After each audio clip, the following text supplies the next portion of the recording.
आपला शूरवीर 500 योद्धांचा भीमा कोरेगावचा इतिहास आठवतोय आणि इतक्या वर्षापूर्वी जरी ती लढाई झाली असेल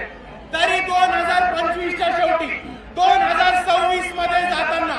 आजही भीमा कोरेगावला लाखोच्या संख्येने भीम अनुयायी येतात आणि आपण यांनी हेच दाखवून दिले की भीमा कोरेगावच्या दिवशी ज्या योद्ध्यांनी इकडे पेशवाई माती काढण्याचं काम केलं होतं त्यांना आम्ही विसरलेलो नाही आहोत मित्रांनो।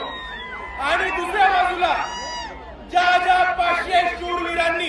इकडच्या व्यवस्थेच्या विरुद्ध,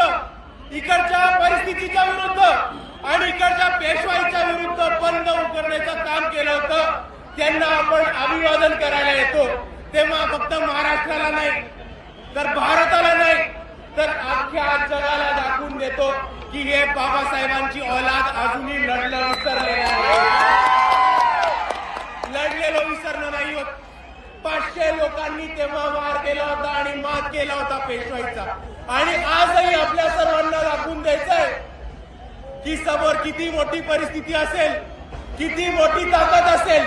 तरी आज जर इकडे 500 लोक बाबासाहेबांचे अनुयायी जमले तर समोरच्याला कापल्याशिवाय राहणार नाही ही ताकद आहे।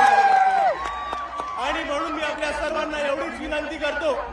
की आज जसं आपण भीमा कोरेगावच्या इथे अभिवादन करायला एवढ्या मोठ्या संख्येने आलो त्याच पद्धतीने